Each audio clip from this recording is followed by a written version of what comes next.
Well, I think, the YouTube thing is just a great outlet for any musician playing any instrument. I love looking at different people's videos. If you're frustrated and you can't get out there and play shows and things like that, I would encourage anybody who wants to nurture their talent and have a lot of fun, just come up with make a YouTube channel. It doesn't cost anything. I mean, it's pretty amazing stuff. I mean, the technology that we have, at our fingertips right now is amazing. And I think it's so fun. There's nothing, the community is very supportive. It's great to connect with other musicians. If you're a guitarist or you play another instrument, piano or anything, there's a huge community of other YouTube musicians out there that you owe it to yourself to connect to. And so I think.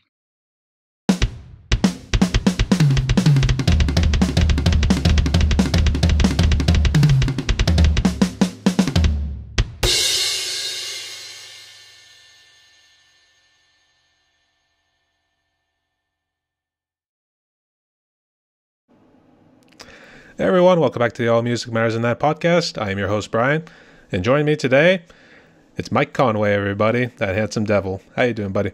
I'm doing well. How are you doing, Brian? And it's great to be here. No worries. And just to kind of show you, I thought I'd show a little respect. There we go. Talking about nice. Quick question.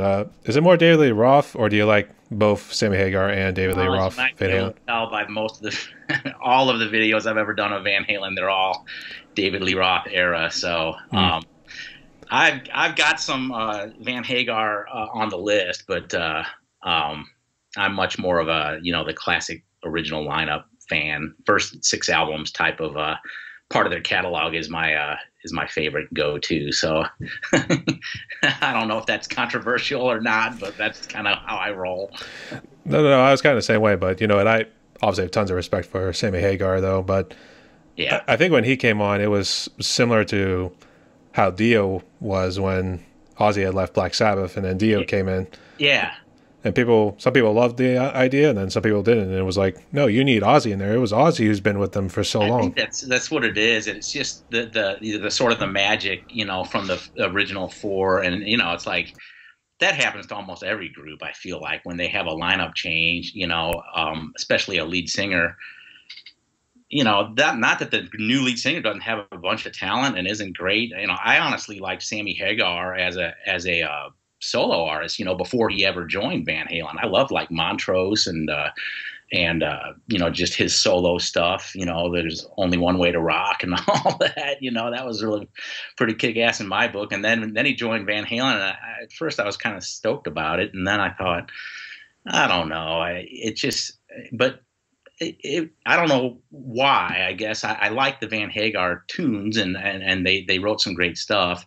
I just, always gravitate toward those first 6 albums. So that's kind of my groove at the moment. Anyway.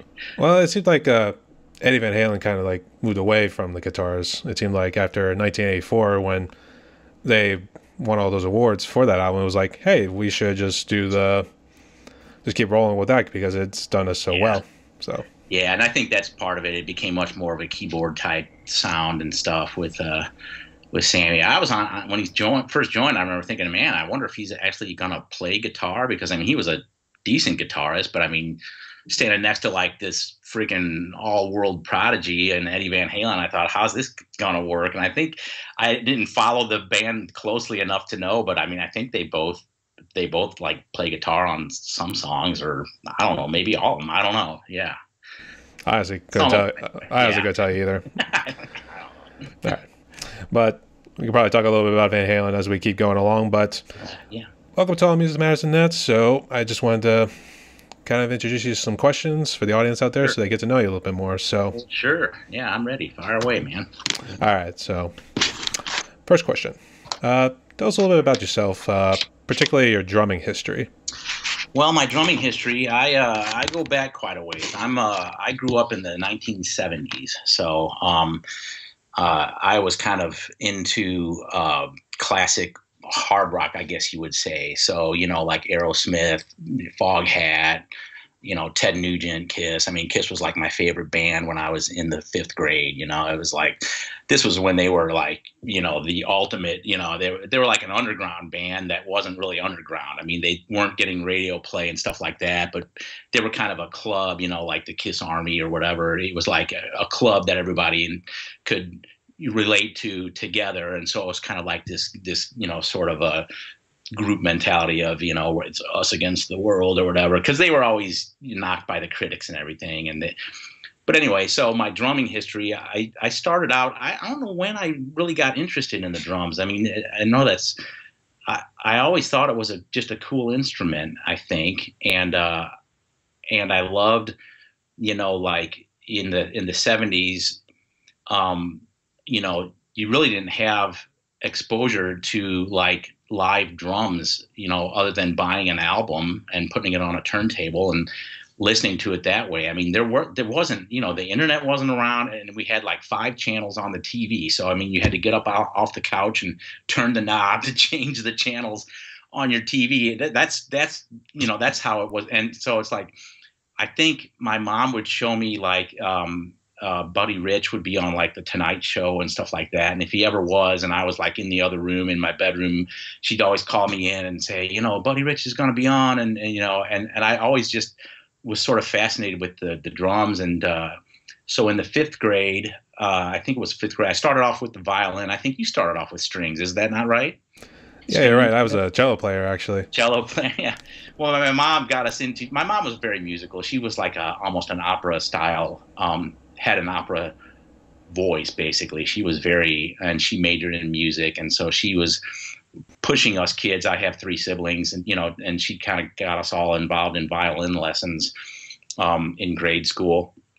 And so we rented a violin, and I took lessons from that for a couple of years. And then I really was pushing for, I want to play the drums. It's just like, I love the instrument. And then I finally, 5th grade, in band at school, joined the band playing the snare drum. And so we rented a snare drum from the music store. And then I started taking lessons. She was, nice enough to get me a drum teacher, and started learning all the, he had traditional grip and everything. So he was really into the syncopation books and, the sticking stuff and rudiments and all that kind of thing. And so, learned all of that, but I really wanted to, I guess back then in the 70s, when you learned drums, you learned formal, drum stuff. So it was all rudiments and marching, stuff and reading music and things like that. And I was never that great at reading music, and I liked the sound of just a drum kit. I liked rock music. So it's like I really wanted to get a kit. Finally, they caved and got me a kit when I was in, I think, 7th. Well, no, this was in 6th grade. And it was like a 3rd-hand drum kit. I mean, it was, I think, an Apollo was the name of the brand of the kit. It was an orange sparkle kit that had like, had 2 mounted toms and a floor tom and a snare drum. It was a metal, snare. And the bass drum was like from a completely different, it was like a wooden bass drum that looked like an antique almost. It was a weird kit that was like kind of thrown together. And so in the 6th grade, I entered and I would play that, and I'd put on like a Kiss record, like Kiss Alive or something, and I'd play to the songs. And the cool thing about the Kiss Alive album is there's a song called 100,000 Years, and it's basically got this drum solo that lasts like 13 minutes or something. And Paul Stanley comes out and he's like rapping to the audience, and he's still playing the drums as this big long drum solo. And so I would kind of solo on the drums just for fun and try and kind of imitate that thing. Well, in 6th grade, I joined they had a talent show at school, and I entered the talent show contest with a drum solo of all things, because I thought it was so cool, and that was kind of eye opening, in that nobody knew that I could play the drums. And then when I did that solo, and it probably was, I wasn't that great at the drums at that time. I've only been playing for a few years, but I mean, I kind of did this thing where I started off a little bit slow, and then I did some fills, and then I did some patterns, and then I kind of started this thing at the end where I would play slow, and then I'd pick up the speed, and then I'd pretty much by the end of the solo was doing the same kind of thing but at warp speed, you know, so it like ramped up. And I just remember everybody in the crowd was kind of like, by the end, man, there were like people on their feet going, "Whoa!" You know, this is in grade school, so this is like, you know, second graders and stuff in the crowd and everything.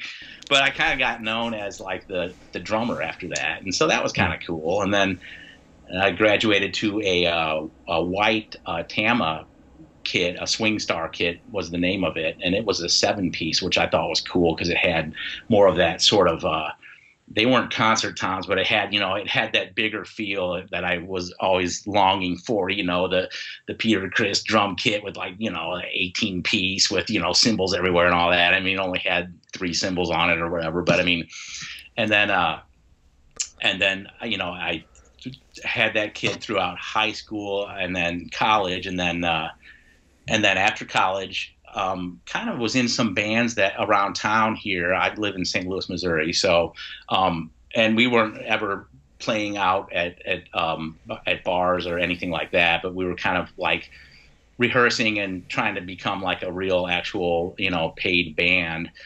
And then I ended up getting married, and then I had a family right away. And it's just like, well, the drums got set in my basement, you know, this nice Tama drum set, and you know, it sat there for the next 20 years or so. I mean, you know, because life just got in the way. I was raising kids, and that's you know, that's important stuff. So still listened to music and you know, loved the drums and everything, just never played. And you know, I'm in the burbs out here, and you know, I got neighbors on either side of my house, and it's just like, you know, either I'm construct a soundproof studio or something, or else I'm going to drive these neighbors crazy, because I mean, you know, acoustic drums are just so darn loud. And then I forget what I was doing in the music store, but I found myself in a music store at around 2000, and they had an Yamaha electronic kit on the floor, you know, on the showroom floor. And they had some headphones there, and they had sticks, and they said, you know, yeah, try it out, you know, see what you think. And I hadn't played drums in years and years, and I sat down and I'm like, oh man, this might be the answer. You know, I can put on, you know, and they're not loud. I mean, you know, they're a little bit loud, but I'm like, really kind of a light bulb went off. I'm like, I can get back into drumming, and you know, I don't have to worry about the sound issue and things like that. And so that's how I kind of got into the electronic side. Bought a Yamaha kit. And that's the one that I still use today.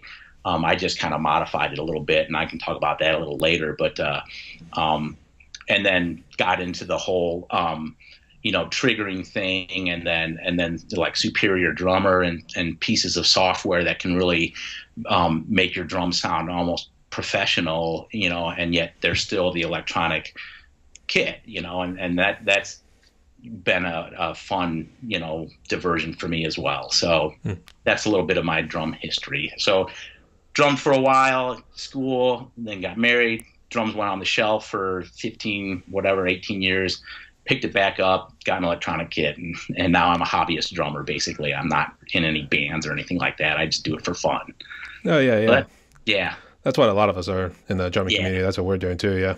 Yeah. I mean, you know, I don't know if I'd even want a gig. You know, just the setup, the tear down, you know what I mean? There's a lot of work involved, and it's just like, you know, I don't know. I might be a little too lazy for all. I don't know. I'm like getting older, man. Playing the studio songs, you know, in my earphones, and you know, playing along and having fun that way. That's kind of where I'm at. So, all right.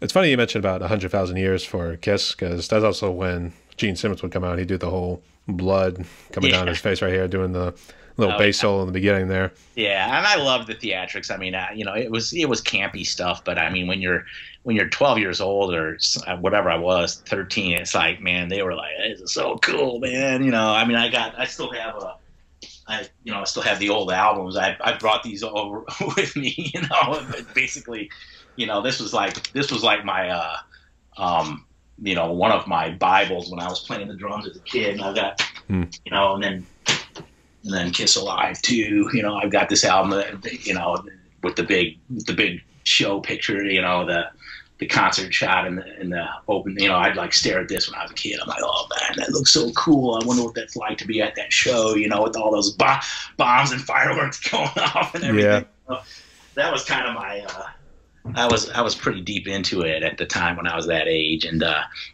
and then kind of graduated from that as I got older, obviously. But still, they kind of hold a special place in my heart, just because those are your formative years, and that's just such a major influence. And I realize now that probably Peter Criss wasn't the greatest drummer in the world, but that's all right. They put on a great show, it seemed like, and it was just a lot of fun at that age. So. Especially more of the theatrics at the end of Black Diamond. Oh yeah, the Black Diamond. I put that on, like Kiss Alive, all those bombs going off. I'm like, I wonder what's going on, man. It sounds like the stage is blowing up. Yeah. Because I mean, literally back then, it's like you never saw this group. You know what I mean? All you heard was rumors about what their show was like, because there was no MTV, there was no internet, there was no. Now it's like that your access to music and to visual aspects of bands is just so much greater. But back then, man, it was like if they ever came on TV or something, it's like, man, you had to mark the date and what I mean, like make sure you saw it, because that was your one chance to kind of see the band. So it was always just putting the albums on and looking at the record sleeves and stuff like that, and kind of visualizing in your mind what that concert would be like, and then later I finally got to see what was going on. But back then it was like your imagination kind of takes over, and it was a pretty cool gimmick that they came up with. I loved it. So I was actually fortunate to see it with my dad and uncle when they came to Pittsburgh a couple years back. Cool. That was pre-pandemic, so yeah. Well, that's a lot of the same stuff, but kind of obsession with always saying the city or stuff like that. Yeah, right. But my dad used to see him a lot when they used to have the Stanley Theater and the name change. I think now it's the Heinz Hall, or I think it's Heinz Hall or Brennan. It's one of those two now, but it's the same building though. They just changed names. Yeah, okay. That's how it is. Yeah, that's how it is. So yeah, but it was. I had to admit, I at least wanted to see it once, because my dad he had seen it a good number of times when they would come and play with like either Ted Nugent. I think they did a couple with Rush. Yeah, I think they did. They did Rush. They did like Judas Priest and Bob Seger and all kinds of opening acts back in the day. Yeah. All right. Well, moving on. Is your kit next to you, or is it somewhere else right now? It's in the other part of I'm in my basement right now. This is like my office basically. But I brought one of the toms with me because I wanted to talk a little bit about what I did.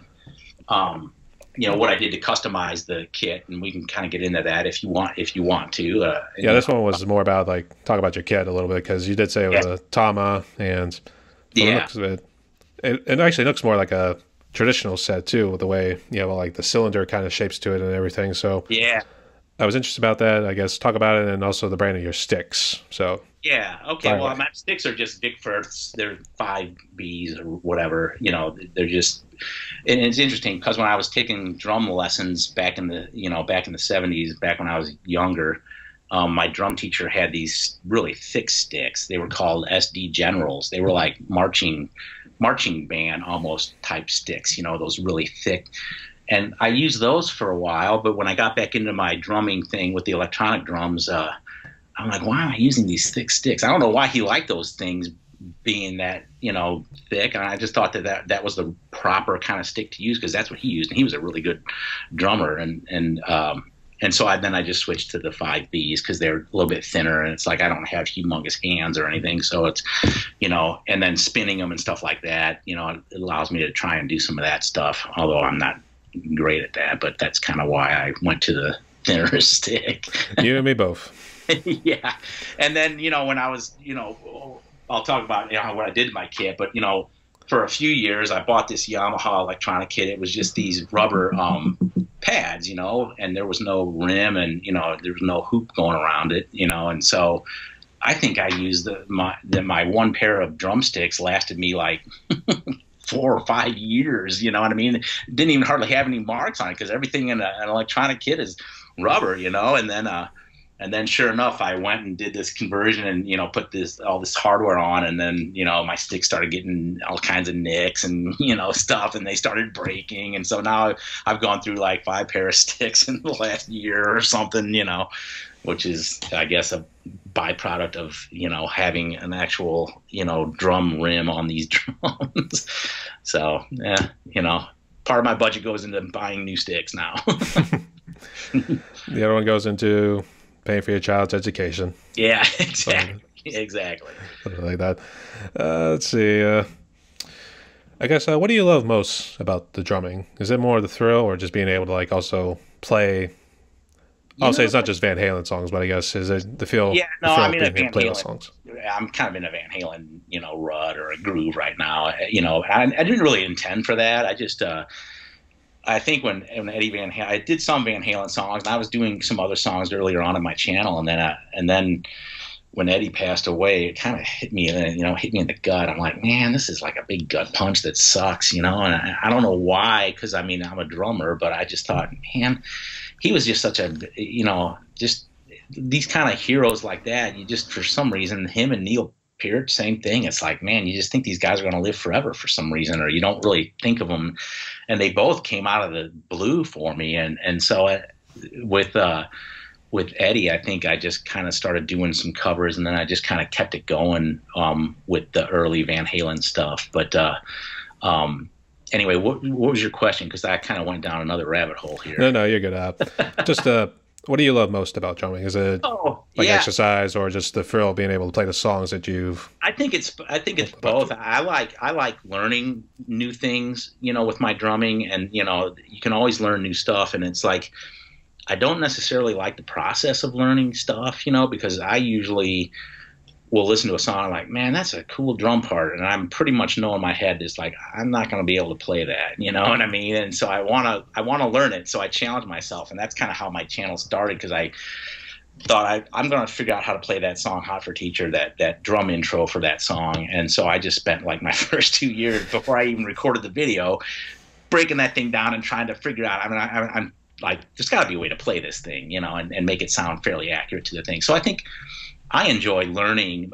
It's not as it's like, it's very repetitive, and you have to slow things down and all that. But I think, like you said, it's the thrill of actually then being able to, at full speed, play the song and play it fairly accurately. I think that's kind of a thrill. I think that's probably a thrill for all drummers. And I think all drummers by nature probably are a little bit, showmen in a way, in that you just like I think for all of us, we just enjoy, there's nothing like jamming to a tune and getting in that pocket and in that groove and making it, feeling the music and feeling the vibe of it and really conveying that with the drums. I think that's probably the big thrill. I if I'm being honest, and challenging myself and learning new skills is probably, number 2 on the list. But, usually if I'm practicing something and it's getting clumsy and I keep like tripping over myself and stuff, I'll just kind of change gears altogether, and I'll just play some songs that I know how to play, and, and have that fun again. And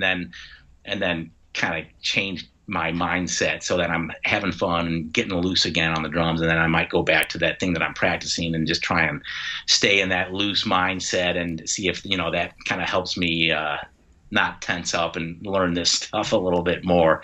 So I would say probably my answer is just the thrill of creating music, playing music. I mean, I'm not creating music because someone else created the music, but playing along to it is pretty cool. I think that's one of the fun things about electronic drums is you can kind of change the sound, and you can play to a lot of different kinds of music and really have a lot of fun with it. And that's the other thing that I like to do, is play with the sound. And, I know I've been stuck in this Van Halen sound for a while, but if you look back at some of my earlier tunes, I'm always kind of tinkering with the way the kit sounds, to match the music. I think that's kind of a thrill too. So those are the things I love about it. It's funny you mentioned Hot for Teacher, because that was actually my favorite growing up back in the day. And my mom was worried that, because I think in the yearbooks they allowed you to like pick favorite songs, favorite food, and stuff like that. She was worried I was going to pick Hot for Teacher. Probably not good for a yearbook. I don't know. I think I chose Jump. Thankfully, I chose Jump. That was probably a wise move right there. Yeah. I think she might have talked me out of it. I don't know how she did, but I think she talked me out of it. And well, another thing too was we were taking a field trip, and my mom actually volunteered to be one of the drivers for our school, and we listened to Bruce Springsteen. And back then, it was actually his greatest hits album, so it had like all his songs from Born to Run, the Thunder Road, Badlands, Hungry Heart, Born in the USA, those kind of songs. Yeah, yeah, We were singing the songs after we listened to them a good time. So yeah. I mean, it's cool too, like how it still had that magic, and you look back and you like, I really miss those songs actually, and Yeah. it's cool then to actually get back and play, because that's how I was doing with my Teenage Rebellion project, because it was like, I really miss those songs, because I remember I was just a teenager and I was like, this is cool. So like it took a little getting used to at first, because you're not used to it at first. So Yeah, yeah. I really think that, the music that you loved when you were just a young preteen to teenager, it's like you'll just never, for everybody in their life, that's probably the music that is just like, nothing's going to beat this. You know what I mean? And it's so subjective, and I get that. It's like, people are probably like, well, why don't you like any of this other music? And it's like, I do like other music.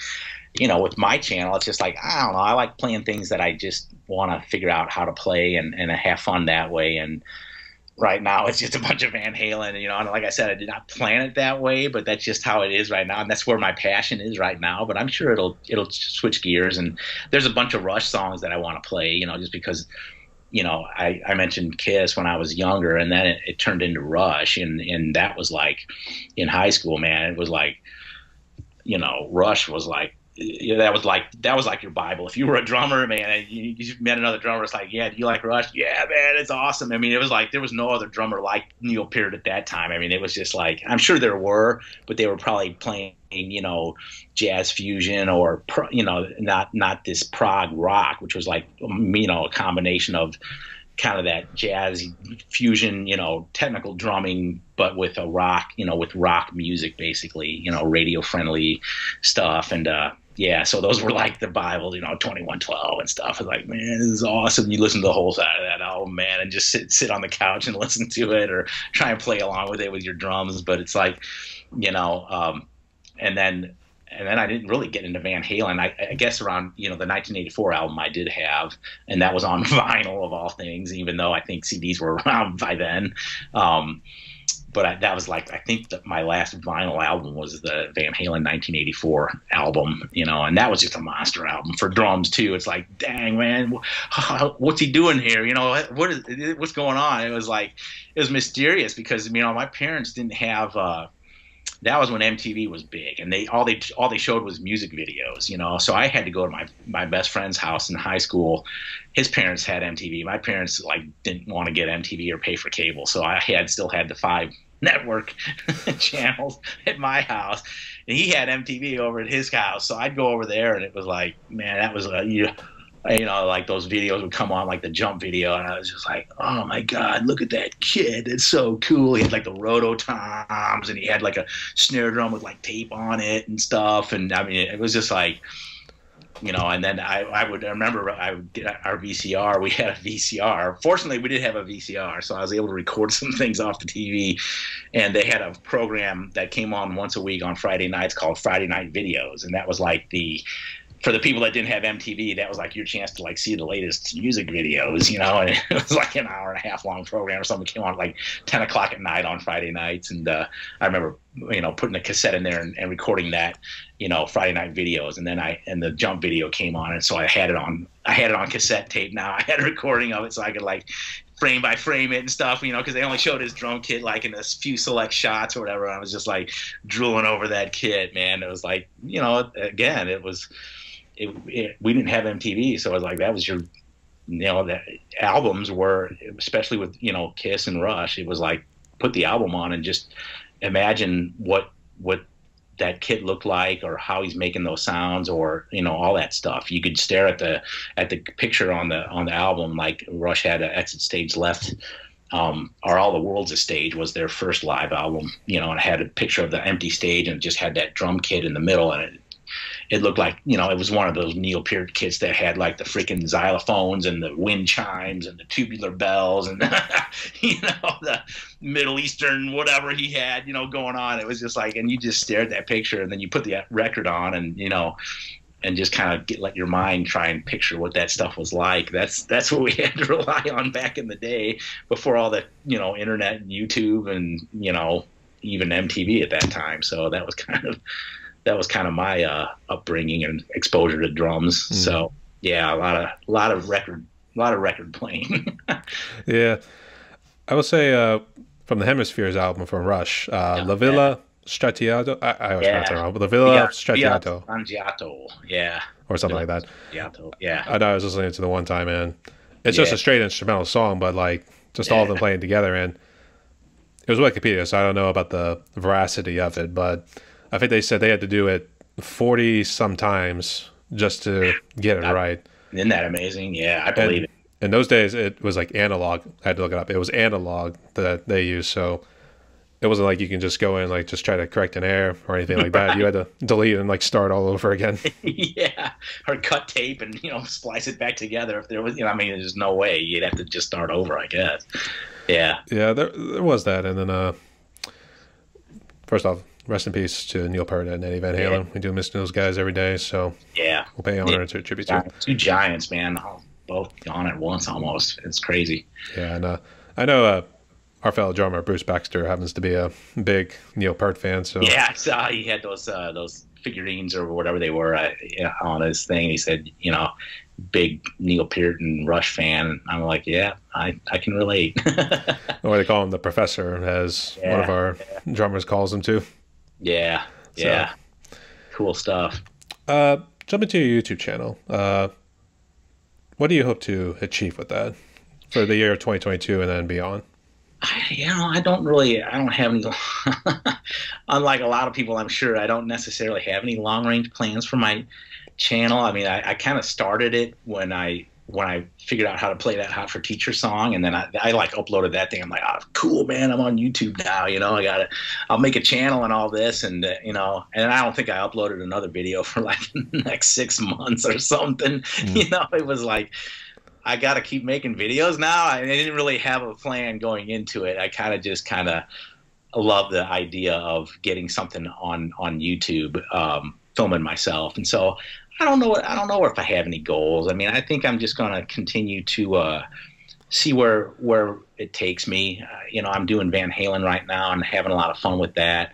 I mean, I've kind of grown, like my kit and my sound and sort of my, equipment or sound software and stuff like that has kind of grown. And so I'm still kind of experimenting with some of that stuff. So I probably think that my goal would be just to continue to try and be fairly consistent. I don't have like some of these people have a whole bank of like, I've got 20 videos in the can and I've got enough to like fill the rest of the year. It's like, dang, man, I don't have one in the can. I'm filming stuff and putting it online, and it's like, that's it. I got to start working on the next one. So I don't know, maybe a goal for me should be, try to be more consistent with getting, a video a week out. Or, I mean, you guys that do this stuff and crank out 2 a week, and you do like a podcast and 2 videos a week and all this other, it's amazing. I'm just not that prolific, I suppose. Mm-hmm. And it might be, I'm just a little bit of a perfectionist. I like to, if some, how it is where you hear something and it's a tiniest mistake that no one else would probably even notice, but in your mind it's like, God, that sucks, man. I gotta figure that out, and that might take another week. You know what I mean? And so I'll just sit there and work on it. You know what I mean? Until it's like a little bit closer to perfect. And so maybe a goal for this year would be a little more consistent, get a little more videos out there a little more regularly, and then switch gears and get into some Rush tunes and some other stuff that I've been wanting to play. Like I said, I didn't plan on being just like this Van Halen guy, but that's where I'm at. And I'm having a lot of fun doing it. So I'm not knocking it. I'm just kind of, as you might be able to tell, going wherever my flights of fancy take me with my channel. So I don't have any hard and fast goals. I mean, it's like, and I can't figure out the algorithm thing and all that. And it's like, I don't know how to get subscribers or any of that stuff. It's like, I like poking around the internet and looking at everybody else's videos and commenting on them and stuff like that, as much as I like posting my own videos and stuff like that. So, I would say maybe that's another goal with my channel, is just to connect to a lot of other channels, even more. And, the drum community on YouTube is really cool. It's a lot of fun. So I enjoy that part of my channel, just connecting with other drummers and being part of that community is fun for me too. So I don't know. I don't know if I answered your question, but that's No, that's good. Definitely. kind of a random. It's good, like being little having more a consistent random schedule. Yeah. maybe. Yeah. So, well, just to let my audience know, it's good to have the consistency with it. But I feel bad because I haven't done a drum cover in I think 2 weeks now because I've been doing 2 podcast episodes because I've been having so much at my disposal here because I've been doing a good bit either Wednesday, Saturday, or Sunday, and then I I got so much video, so I might as well just bust them and get them out of the way. And I tried to fit them in, but I mean, the drumming part is time consuming, but then the video and then editing the video, it's like, man, this stuff all takes a lot of time. I don't know how you do it, man. Hats off to you, though. That's great, Yeah. It's also, well, I also had a live footage because I went to a recent metal concert about a week ago. Oh, I saw some of that, yeah. It was just that video, but I took a good bit, so I want to. Yeah. The sound on that was actually really good, I thought. That was actually shot from my iPhone. Yeah, isn't that amazing? I thought the sound, I mean, it was kind of blowing my mind. I'm like, wow. It almost sounded like soundboard type sound. I'm like, Well, the thing was, I was holding it like this, so I was worried that my hand was blocking the sound because I thought it had like come in from the side. So, plus I was a little disoriented because I had a Long Island iced tea, so that was the first one in a while. So I'm holding it sideways, so at times I feel a little nervous. The footage is all wobbly and they're out of frame. It wasn't anything like that. No, it wasn't like that bad. It definitely was not that bad, but I was worried I was blocking out the sound doing that. But I was like, it still turned out pretty fine. I'm actually pretty happy. Turned out great, man. Good job, dude. Yeah. But I got some more. I'm going to release that stuff soon. So all right, man. Stay tuned. Yeah, awesome. All right, but turn now to COVID and everything, and this is the bane of everyone's existence. But I guess it doesn't seem like COVID affected your YouTube or anything like that. Was it kind of like a blessing in disguise, or how did it affect you? It was fine. My YouTube is just such a solo, project. So it's like, COVID, I mean, other than it kind of helped in that I worked at a small independent ad agency here in town, like a graphic designer, and I was able to work from home way more, obviously, when the pandemic hit.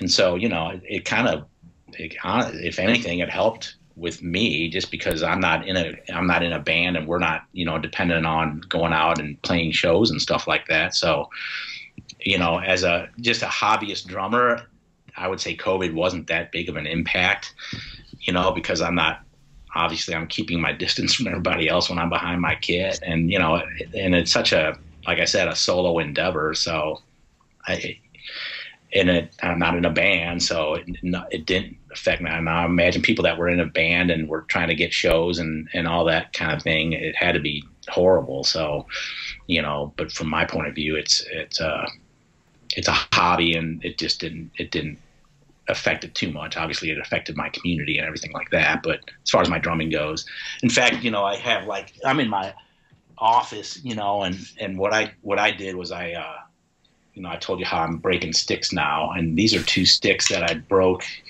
but they didn't break all the way through, so they're just like split a little bit on the ends. And so I just keep these and I work from this office, my computer, and I just keep these on hand, and I'll just like twirl them and stuff in my spare time just to practice twirling sticks because they're broken and I can't really play with them. So I'm like, oh, those will work for, good practice twirl sticks. So maybe COVID brought me the concept of the practice twirling sticks for my office down here. That might be a positive impact from it. I don't know. Yeah. That's pretty much what the story's been with like other people I've interviewed. It's been like a blessing in disguise since it allowed them to take up other projects primarily in YouTube and social media and stuff like that. Yeah. Did it affect you personally, mentally, anything like that outside of work? I guess was it tough on the family? No one in my family was really affected by it. So we somehow, didn't I didn't have any family members get it or, be affected by it. So, I was blessed in that way for sure. Yeah. So it really, other than working from home and all those things I just described, it didn't impact me in that way negatively as far as health and family and stuff like that. So I don't know, did you have a impact with your family from it? Fortunately, no. And I was blessed kind of like the same way you were, but it's just that the whole news and everything out there, and since you're in St. Louis, was it a little dramatic because of all the things that are going on politically? Anything in terms of like mask mandates or anything like that?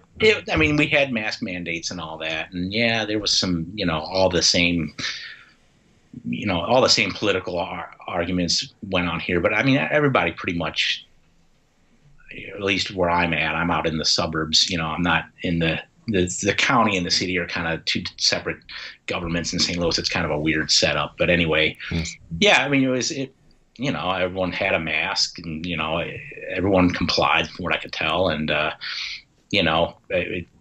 there wasn't a whole lot of drama or anything like that involved, with anyone in my immediate circle with any of that stuff. It was just kind of like, let's get through this. And, and I can understand both sides of the argument of, whether or not there's overreach with mandating certain things and stuff like that. But I mean, it's like, you putting a mask on, it's like, it's kind of a hassle, but everybody does their thing, and hopefully this thing will start waning and going away, and we'll all be fine. And, we don't have to wear masks forever. I don't think so. Yeah. Band-Aids did go away, so now we don't have them. So I didn't get involved too much in all of that. Yeah. Things are looking bright in St. Louis. We'll just say that. Things are looking bright. Yeah, definitely. So, yeah, I mean, I suppose there was a little bit of sort of political drama and stuff like that, but there was no major incidents or anything like that. Yeah. All right. That's good to hear. Yeah. Okay. So who do you consider to be your biggest influencers outside of Neil Peart and Alex Van Halen? Well, those are probably two of the main ones. I mean, I like to, nowadays when I was out of drumming for so many years, and then when I got back into it, I just like to go on the internet, like Drumeo. They have a great way to just and all the drummers that contribute there, Benny Greb and all those guys, or Simon Phillips. I mean, there's just so many that are just at a level that's just. And even watching like old Buddy Rich videos is like amazing. It's just like, I think, but my two main influences probably are Alex and Neil, and then, Peter Criss to a degree, just because that was when I was a kid and I had my drums, and I, kind of was like an idol at the time, I guess you would say. So those three are my main, and then from there it's just. Everybody who's a great drummer is amazing to me, and I try to learn from them. Yeah, good choices. Yeah, a lot of people have picked the Professor Neil Peart as the big one. So I think that would be, if we had did like a voting poll, he'd be number one. He'd be number one. Yeah, for me for sure. I mean, that was, like I said, it's like listened exclusively to those albums like for a few years in a row there. So that was my thing. The magic continues here and beyond, as we would say. Yes, exactly. All right. So we've reached this part of the podcast. In fact, we've talked for now a good 44 minutes, actually. So all right. We're killing it, man. And at this point in the podcast, I like to give my interviewees a little bit of freedom to ask me anything, or if there's anything you'd like to get off your chest. So. Well, I would like to ask you, what are your, I mean, it sounds like you might have had some of similar influences to me, but like, I mean, maybe you already mentioned, but I mean, like, say when did you start switching to drums from the strings? Actually, I did talk about this in some of my other interviews, but I actually made a YouTube video about it because it was the video game Rock Band that actually got me into drumming. So yeah, I saw that. Yeah, right. So I always joke saying, like, people say like video games aren't really good for you, it's kind of messing all up in here, and I'd be like, see, video games are good for something. They're very beneficial. Yes. And now we got Twitch, we can now make money off of it. I can make a living career.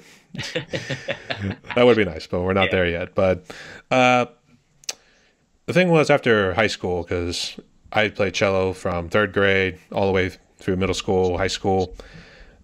The school that had everything that I really wanted to go to college, it was like 3 hours away. And it was out in Ohio there, but me and my parents agreed we didn't want to drive that far. But the problem was, the other schools I was looking up, they didn't really have a strings program or anything like that. But I picked my college, ended up being Waynesburg University, and I went there. It was a good career and everything. They didn't have strings, and then it kind of fell off from there. But then I started picking up Rock Band whenever I would come home, and then when my parents realized that it wasn't a fad or anything like that, and when I started expanding to Rock Band 3, which started including the cymbals, the ride, the hi-hat, and just the one crash cymbal, Yeah. they saw like how committed I was and everything. So it started from there, and then they decided like, hey, if you're going to do this legitimately, we've managed to find an electronic kit because, like you said, acoustic kits are real loud, and they didn't want to deal with it because sound travels real easily through these walls. Yeah. Yeah. So we went to a music store, and we managed to find a simple kit. It was only a couple $100. It was real simple. It didn't look like a traditional kit. You just had pedals that pressed down to simulate noises for a bass and a hi-hat. Oh, okay. And stuff like that. Eventually, I did work to my current set, which is the TD Roland 25K, which is what I've been using ever since. Yeah. Cool kit.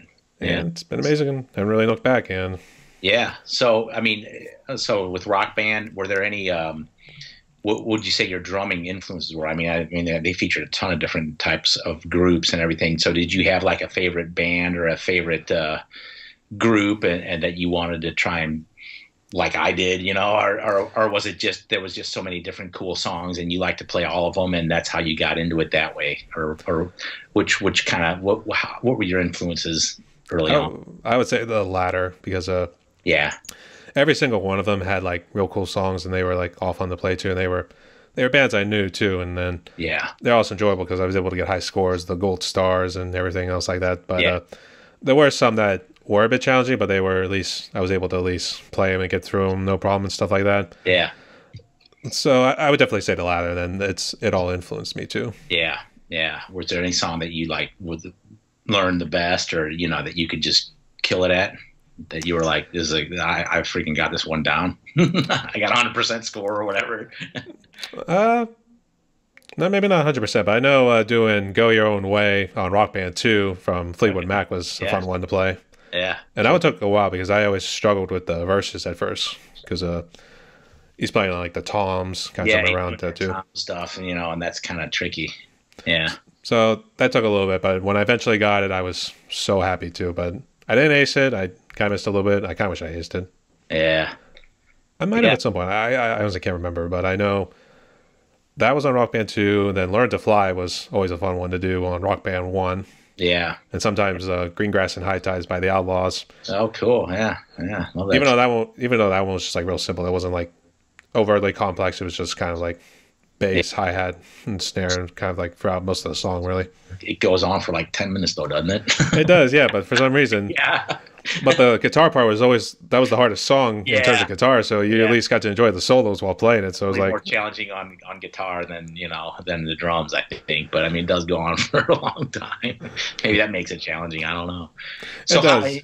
how did playing the drum kit for a Rock Band compare to like a full-on digital Roland kit? Similar enough to where it made sense when you first sat down at the Roland kit? For the Roland, it was more just like putting it in the spot where I felt comfortable. So the snare in between the legs, and then I was happy to have the double foot pedal and everything, and then the toms kind of in front of me too, but then the floor ones coming off to the side there, and then just having the two crashes near me, hi-hat within good range when I'm doing it like this, and ride kind of off to the side. So, I mean, I don't know. I've never played Rock Band on the drums. I mean, I used to play a little bit of one of those on a Guitar Hero, I think, with the guitar controller thing. But but I mean, as far as like the pads go and stuff, you could set it up like the Rock Band drum kit, quote unquote. It kind of made a translation to an actual electronic kit. I mean, more or less, or was it a little bit smaller and it was kind of hard to get used to an actual kit? I think it was more because of the setup, because it's kind of like a bit of an arc when you look at it, but you have their snare, which is the red pad, is off the side, and then red, yellow, blue, and green were the toms, as well as maybe the crashes if you're just doing a regular. Yeah. And then the orange was the foot pedal. So okay. So is the actual foot pedal then? It was, yeah. It's an orange color. It's like an orange bar that comes across. So, so yeah, It's not like a actual bass drum. It's just the foot pedal, and then you just press it down right when it comes across. Okay, So it's a pedal, just a pedal by itself. yeah. Yeah. Okay. Have you ever seen that video where Rush is trying to play Rock Band, the video game? There's a video I saw on YouTube where it's like they got actual, like Neil Peart and Geddy and Alex Lifeson together to like, I think they were playing a Rush song on Rock Band. It was either the Trees or they actually did do Tom Sawyer on the on Rock Band 1. Yeah, they did do Tom Sawyer. And I mean, like Neil Peart, he was having a real tough time trying to.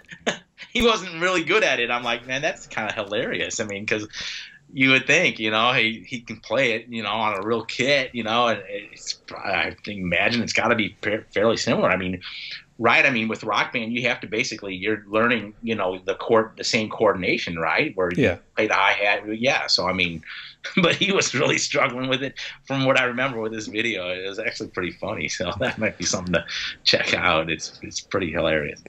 Well, that was the same thing with Dragon Force, because Dragon Force's song "Through the Fire and the Flames" is the hardest, or at least they claim it to be the hardest song. I don't know. People might contest that, but it's the hardest song on Guitar Hero 3. And unfortunately, it's just when you play at the credits at the end after you beat the campaign and everything. And they couldn't do it on the Guitar Hero guitar at all. So, yeah.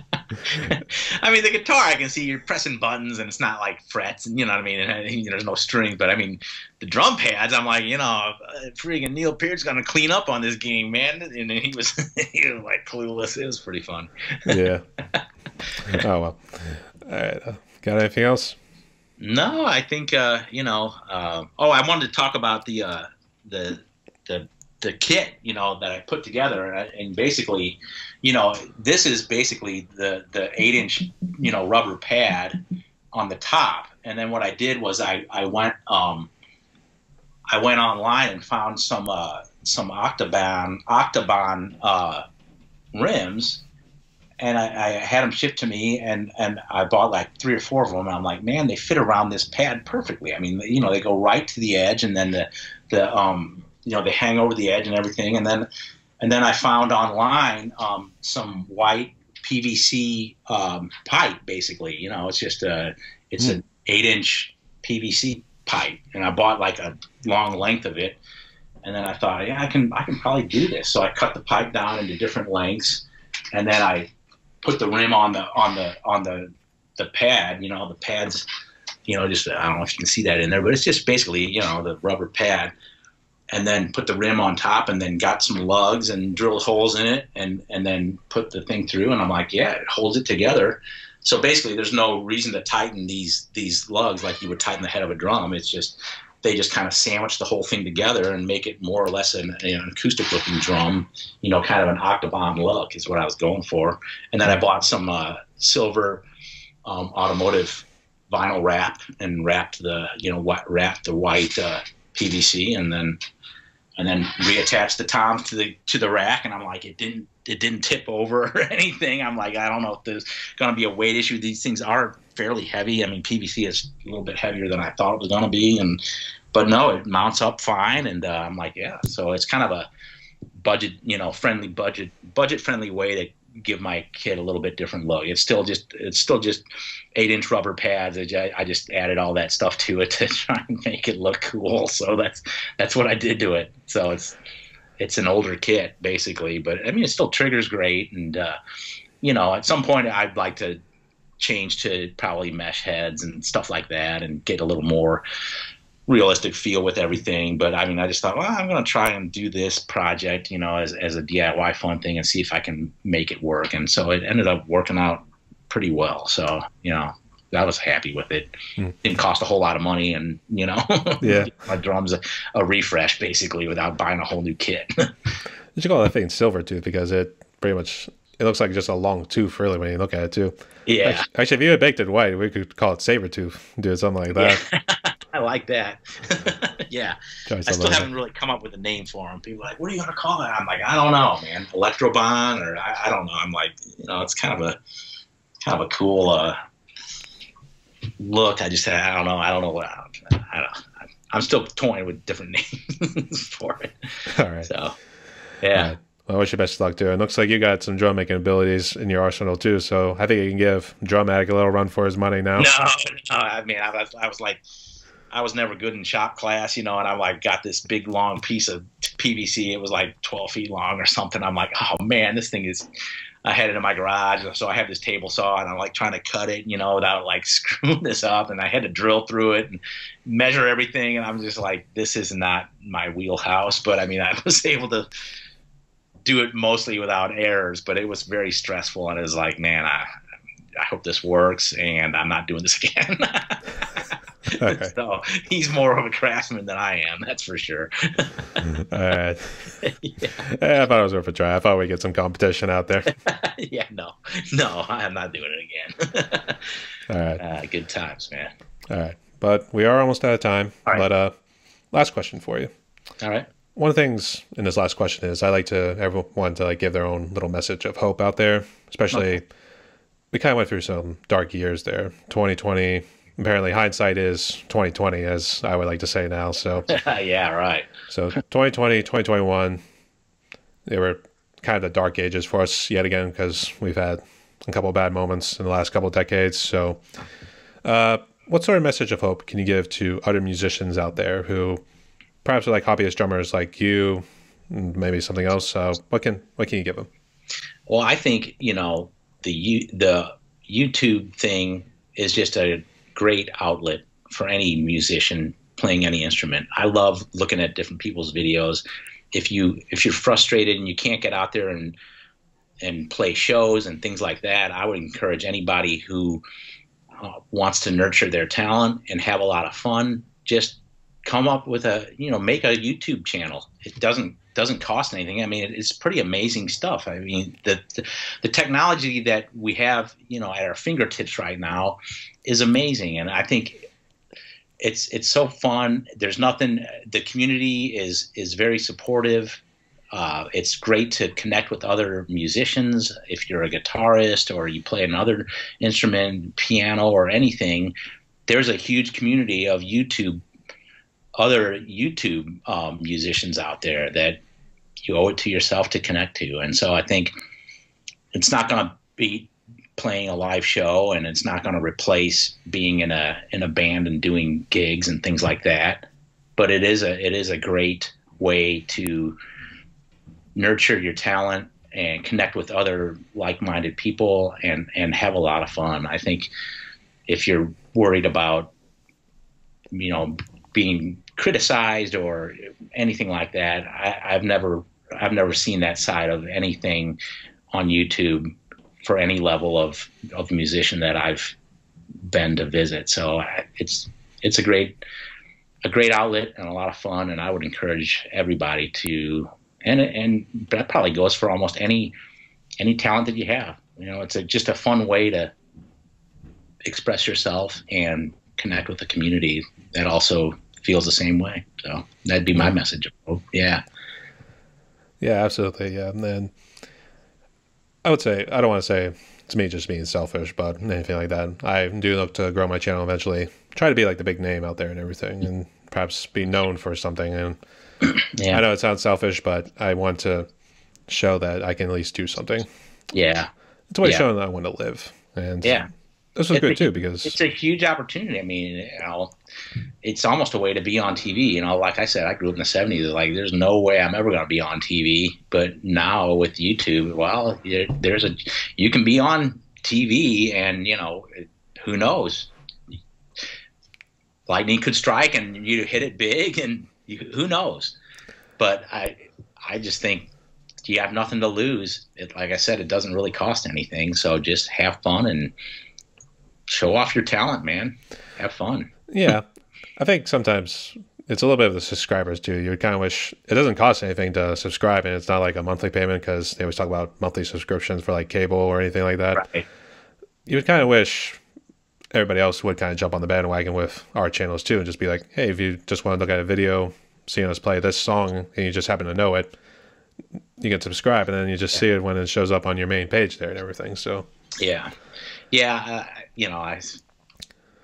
feel like I try not to get caught up in like worrying too much about how my channel is growing or losing subscriptions and stuff. That bums a lot of people out and things like that. And I just feel like, just have fun. And if someone comments, you know, if you can thank them and go to their channel and you can subscribe to them and see their stuff. And if you like it, you can comment. It's just there's no pressure. I don't think, you know, it's not, I don't think anybody is making money off of drum cover videos.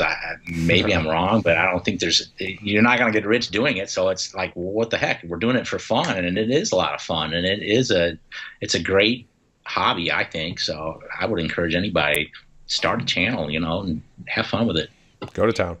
Yeah, go to town. Yeah, I know everybody was talking about the negative comments. I know it came a discussion in the WhatsApp because Ash Wells formed a little, I assumed it was him because he invited me to it, but I know he and Drumman 190 have a WhatsApp community for drums and stuff. Uh-huh. They were talking about this one guy who kept saying like he was giving friendly advice, but it turned out to not be so friendly. Yeah. And stuff like that. So yeah, and I'm sure you've seen something like that. Yeah, I've gotten stuff like that, and you just, you know, just delete it or whatever, and it's just like, but I mean, that probably is about 1% of all the feedback I get, and you know, so don't worry about stuff like that. There's nothing, you know, there's going to be keyboard warriors or whatever they're called, you know, no matter what you do. So don't let that get you down. You know, that's no reason to not get out there and, you know, have fun and show off your talents and abilities. Yeah. The trolls of Moria. That's what I happen to call them too. Yeah, exactly. That's what we do. That's what I call them as well. But that's what they are. Yeah, for sure. All right. Yeah. Well, Mike, we've reached the end of our little podcast interview, and boy, we've actually talked for a good hour too. So, all right, man. It was good. I'm glad. I'm honored to be on your podcast, and thanks for inviting me. And you know, we'll have to stay connected. And if you ever want to talk again or anything like that, I think I have an idea for a drum collaboration, and it would be a Van Halen song. So we'll talk about that later. Let's not spoil it right now. All right, man. Let's do it. All right. Great fun. Thanks, Brian. Appreciate it, man. All right. No worries. All right. Yeah. My guest today was Mike Conway, big Van Halen enthusiast, if we want to say enthusiast, or a big appraiser, whatever term we want to throw out there. But Mike, thank you so much again for coming on. Stay safe. Stay tuned, y'all. Be well. Thank you.